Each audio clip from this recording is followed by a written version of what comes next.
Hi, and welcome to the latest episode of History You Didn't Know But Should. I'm Ray. And I'm Chris.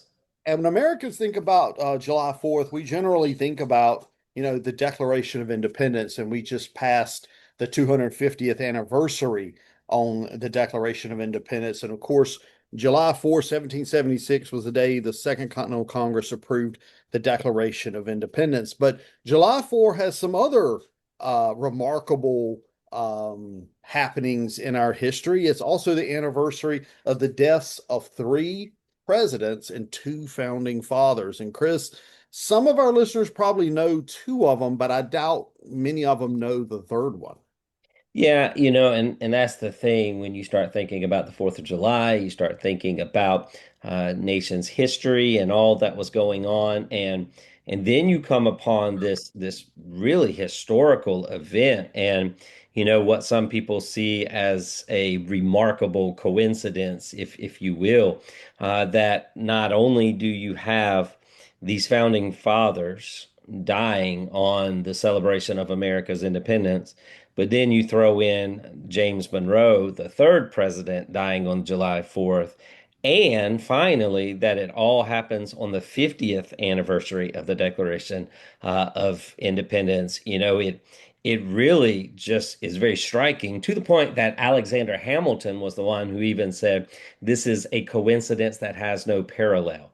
And so I just think it's one of those moments in history that needs to be looked at. And especially, I think we've got to give some props to James Monroe because honestly, a lot of people spend their time talking about Adams and Jefferson dying on the same day and the bitter rivalry between them, good friends, good enemies, whatever it might be. But then throwing Monroe in there, you really do have a story worth talking about. Yeah, they were frenemies. Yeah, good. They Yeah. were friends, and then they were enemies, and then they were friends again by mail. They became pen pals.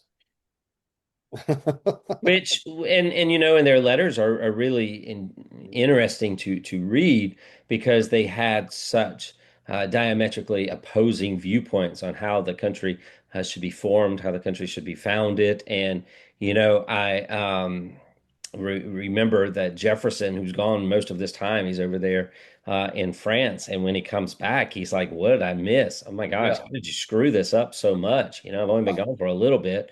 And look at what's happening, and add to that you have King George, who when he finds out Washington has kind of said I'm done, and he says, well, who's next? And they say it's that guy Adams, and he's like, okay, best of luck to you. That's going to work out well. And so there's a lot that does happen with that, and then you bring about Monroe, who really had some strong opinions on some things that often gets overshadowed because he falls so close to Jefferson and Adams. Yeah, so we'll just look at Jefferson and Adams real quick. It's July 4th, 1826. Thomas Jefferson and John Adams are both older men at this particular point. I know uh, John Adams is like 90 years old. Thomas Jefferson is 83 years old on July 4th, 1826. Jefferson himself had been very sick. He was at his home at Monticello there in Virginia, and he had been very sick. And if you look at what happened, he was very concerned of the 4th of July. So like on the 3rd, he would sort of rally and say, "Is it the 4th?"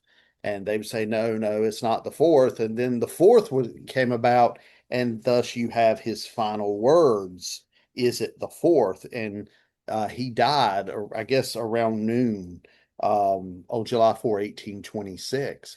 So it's almost like you ever seen, Chris, somebody who it's like they're waiting for that one person to show up at the hospital or the hospice house or to leave or whatever, and they die. It's like Jefferson did that. It's like, okay, it's the 4th. Now I'm ready to go.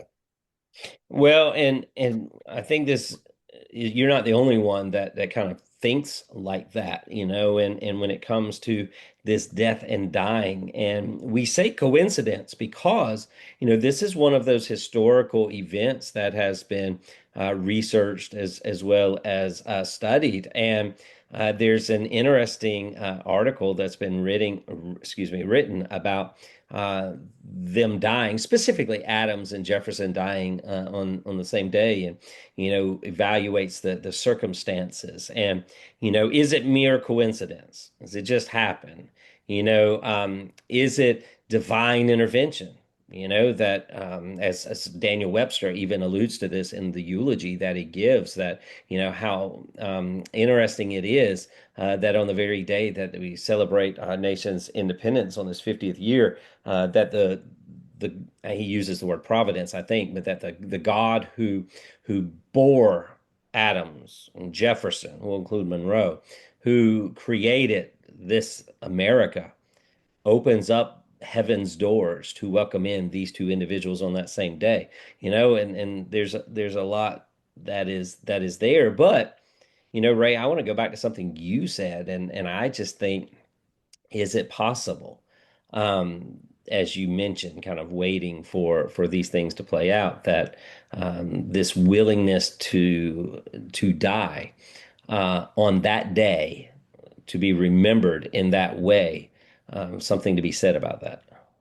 Yeah, and I mean he kept saying, "Is it the 4th?" And this wasn't just any July 4th. This wasn't just any standard July 4th. This was the 50th anniversary of the Declaration of Independence. And Thomas Jefferson and John Adams, especially John Adams, they were two of the main figures when you talk about getting that Declaration of Independence written. John Adams, Thomas Jefferson, Benjamin Franklin, there were one or two other guys who were on the committee that assigned Thomas Jefferson the job to write the Declaration of Independence. And so these are two of the main figures who were in that room that day in Philadelphia, or that time in Philadelphia, pushing for independence in 1776. John Adams, July 4, 1826. Of course, he's about 500 miles north in Quincy, Massachusetts. Like I said, he's 90 years old at this particular point in time, and he is near death as well. And around 6 o'clock that evening, sometime around 6 o'clock, Adams utters those immortal words, Jefferson lives, or Thomas Jefferson survives. And shortly thereafter, John Adams passes away as well. So you have Jefferson dying somewhere around noon on July 4, 1826. And a number of hours later, exact same day, John Adams died. And while Jefferson's last word was, "Is it the 4th?" John Adams' last words was, "Jefferson lives," or Thomas Jefferson survives. I think Jefferson lives has a little bit more of a ring to it than Thomas Jefferson survives. But he died, I guess, thinking that Thomas Jefferson was the last of that group that was still alive. But of course, James Madison was still alive. And I think it goes back to saying something about just how important this Declaration of Independence was. When you look at Jefferson's tomb, it's one of those interesting things, if we could only know why, but on his tomb, he was insistent that three things would be put on there, and that those three things would be his greatest achievements. And what was on there was that he was the governor of Virginia, that he was the founder of the University of Virginia, and that he was the author of the Declaration of Independence. But what he chose to omit was that he was president of the United States. And Mhm. so knowing that author of the Declaration of Independence is that number one thing, that most important achievement in his life, and that he is able, if that's the right word, that his passing happens to be on the 50th anniversary of that Declaration of Independence, alongside of his frenemy, as you say, just speaks of the enormity of the work that Jefferson did, along with Adams, to help bring this country to where it is. And so when we say Jefferson lives, we say that America lives because of these individuals and what it is that they did during that time. Yeah, when you were talking there, Chris, and you were talking about how Jefferson left the presidency off of his tomb, which is very interesting. He left the presidency off of his headstone. It reminded me of William Howard Taft, who of course would be president many, many years later in the early 20th century. And he spent 4 years as president, wasn't really happy. Lost in 1912 to Woodrow Wilson and to Theodore Roosevelt, and he goes on, of course, by Warren Harding. He's made Chief Justice U.S. Supreme Court, and he later, and he's really happy as Chief Justice. That's what he really wanted to do. And he later says something to the effect of, "I don't even remember being president." It's like I was never president of the United States. And Jefferson, of course, seems to have the same thing, because even though Jefferson has, I guess you could say, a somewhat successful presidency. I mean, you think about the Louisiana Purchase and other things that he did. There are other aspects of his presidency that were pretty difficult, including the accusations that he, had an affair with what's her name? Can't remember her name. Her Sally Hemings. Sally Hemings. Yeah, I'm doing really good today on names, aren't I? By the way. Yeah. But it just it just shows though that you have these individuals, and let's not forget talking about names. A few people remember James Monroe. Yeah. And the reason is because he comes at the last second here. The way that he flies in, it's very awkward. Yeah, James Monroe was the fifth president of the United States. He comes in, after Madison, and he comes in at a time when the Federalist Party has sort of died off as a national party. So you generally have just, I guess you could say, a single party, the Democratic Republicans, by that particular point in time. And he, at least during the first term of his presidency, you have this idea of this so-called era of good feelings, which I always tell students that was very surface level. If you look below that, there were a lot of disagreements in which way the country should go and things like that. But a number of years later, Jefferson and Adams, of course, died on July 4, 1826. On July 4, 1831, James Monroe passes away. And he's sort of the last president, by the way, of the Revolutionary era. He's sort of the last president of that particular age. Now, his last years had not necessarily been good. He had financial problems. His wife Elizabeth had died the previous year, and he was very obviously grieved by that. And he was also suffering from poor health, including heart issues, maybe even tuberculosis. So he's not in good health. He's living with his daughter. He's not in a good mental place. But he passes away on July 4, 1831, making him the third president to die on that particular day. And of course, no president since Adams, Jefferson, and Monroe have died on that particular day. But now you have three presidents, two founders who die on the same day. Just a unique part of American history, and it just goes to show the importance of studying history and how all these unique things happen.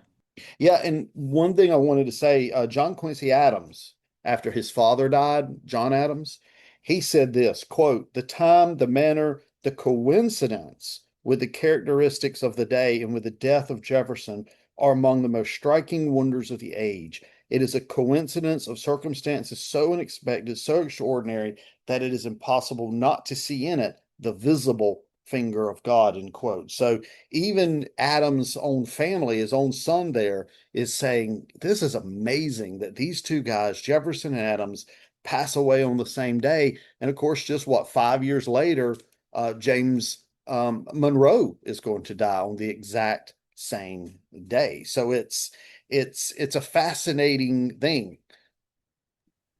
Yeah, there's a lot of history to it, and I'm amazed at just the corollary of the history that goes behind it. It's pretty cool. So one question for you, Chris. One last thing about July 4th. Do you know, I had to look this up. I knew a president did this, but I had to look it up. Do you know which president was born on July 4th? I don't. I didn't know it either. I knew one was. It was Calvin Coolidge, born on July 4th, 1872. And he's the only American president to die on July to be born on July 4th. Keep cool with Coolidge. keep cool with Coolidge on July 4th. It's pretty awesome. All right. I hope our listeners enjoyed this episode of History You Didn't Know But Should. Make sure to share this episode with your family and friends. Visit our YouTube site, our Spotify site. Give us a like, a follow, comments.